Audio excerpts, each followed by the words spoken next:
जय श्री श्याम। उम्मीद करता हूँ आप और आपके परिवार में सब कुशल मंगल होंगे। बाबा श्याम की कृपा आपके ऊपर हमेशा के लिए बनी रहे। हम भक्तों, हमारे बाबा श्याम को हारे का सहारा ऐसे ही नहीं कहा जाता है। जो उस बाबा श्याम की पूजा आराधना करता है तो उसको बाबा श्याम दुख तकलीफ से अवश्य बाहर निकालता है। तो उनके जीवन में खुशियों की एक अलग ही अनुभूति करता है हमारा बाबा श्याम। तो ऐसे ही एक सत्य कहानी आपके पास में लेके हाजिर हुआ हूँ। इस सत्य कहानी को पूरा अवश्य देखिएगा, जिससे देखकर आपको बाबा श्याम के ऊपर कई गुना विश्वास होगा। यह कहानी यूपी में रहने वाले काजल जी की है। काजल जी बताते हैं कि मेरे परिवार में मेरे पिताजी और एक छोटा भाई और मैं रहते हूँ। आगे काजल जी बताते हैं कि 1998 में मेरी मम्मी का स्वर्गवास हो गया। फिर तब से ही सारे रिश्तेदारों ने आना जाना ही छोड़ दिया था। तो मेरे पिताजी ने ही हम दोनों भाई बहनों को लालन पोषण किया है। आगे काजल जी बताते हैं कि तो हमारे पापा के पास में पैसे थे, वह हमारी मम्मी के ही खर्च में लग गए, सभी बीमारी में लग गए इलाज कराने में। तब रिश्तेदारों ने भी साथ छोड़ दिया। रिश्तेदारों को ऐसा लग रहा था कि कहीं हमसे पैसा ना मांग ले। तब हमारे पिताजी ने बहुत मुश्किलों से हमको पाला था। थोड़ा कुछ ठीक हुआ तब मेरे पिताजी ने लड़का देख के मेरी शादी कर दी। शादी में मेरे पिताजी ने काफ़ी दान दहेज भी दिया था। अपने ससुराल में गई थी तब मेरे भी बहुत अरमान थे कि मेरे ससुराल वाले बहुत अच्छे हो, सब लोग मेरा सम्मान करें। आगे काजल जी बताते हैं कि शादी के 2-3 महीने तो ऐसा ही हुआ था, सब कुछ अच्छा ही चल रहा था। आगे काजल जी बताते हैं कि अचानक ऐसा क्या हुआ पता नहीं, इस सबका स्वभाव अचानक ही बदल गया मेरे प्रति। कोई भी मेरे ससुराल के अंदर अच्छे से मेरे से बात नहीं किए करते थे। यहाँ तक कि बात बात पे उल्टे सीधे ताने देते थे मेरे ससुराल वाले। मैं अपने कमरे में जाके चुपचाप रो के चली आती थी वापस। आगे काजल जी बताते कि एक दिन मैंने अपनी सासू माँ से पूछा था कि क्या हुआ माँ जी, ऐसे क्यों कर रहे हो मेरे साथ में आप? यदि मुझसे कोई भी गलती हो गई हो तो मुझे बता दीजिए, लेकिन मेरे साथ ऐसा बर्ताव न मत कीजिए। उसके बाद तो मेरी सासू माँ ने मेरे पे कई आरोप लगा दिए, तुम तो मेरे परिवार को बदनाम करना चाहती हो।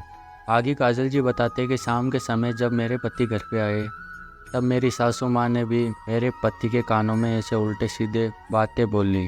मेरे पति ने मेरे को बहुत ज़्यादा सुनाया और मेरे ऊपर हाथ तक उठा दिया।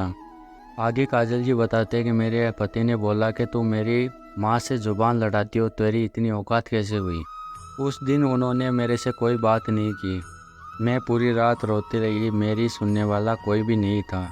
पापा जी को भी मैं कुछ भी नहीं बता सकती हूँ, वरना वह बहुत परेशान हो जाएंगे। यह सब मेरे लिए रोज़ लड़ाई झगड़ा हो गया था। हर दिन मेरे से उल्टी सीधी बातों पे झगड़ा किया करते थे।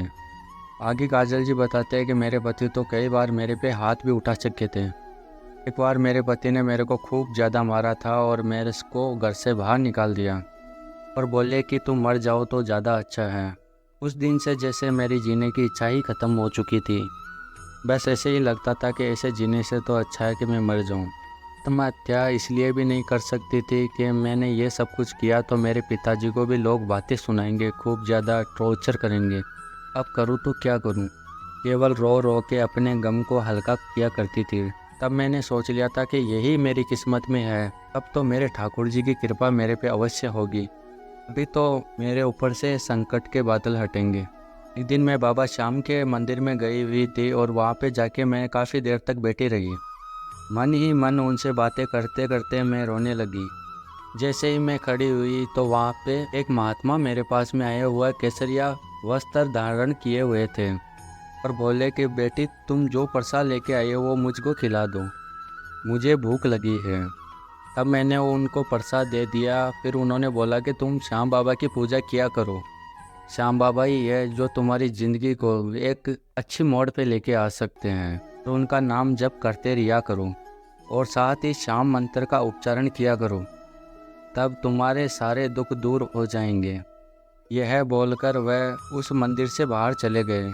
फिर मैं भाग के उनके पीछे गई, तब वह मुझे कहीं भी नहीं दिखे। तब मैंने सोचा कि बुजुर्ग संत वह कहीं जा सकते इतनी जल्दी, तब वह कहीं भी नहीं दिखे। तब मैंने सोचा कि मेरे बाबा श्याम ने ही मेरे जीवन के उद्धार के लिए किसी को भेजा था।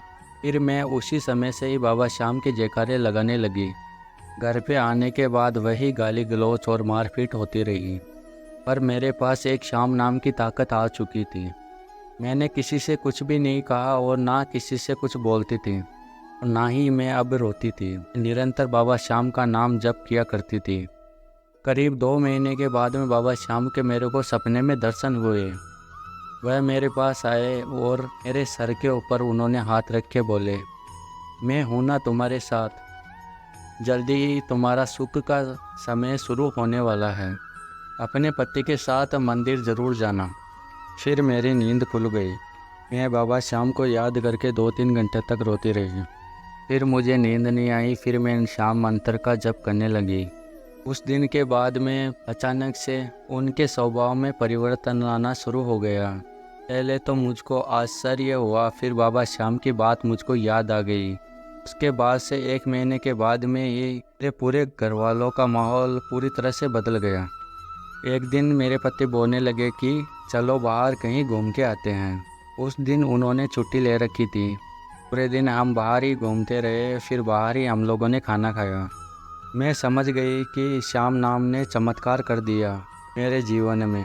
उसके बाद से ही सब कुछ अच्छा ही चल रहा था। जो बात बात पे वह सुनाया किया करते थे।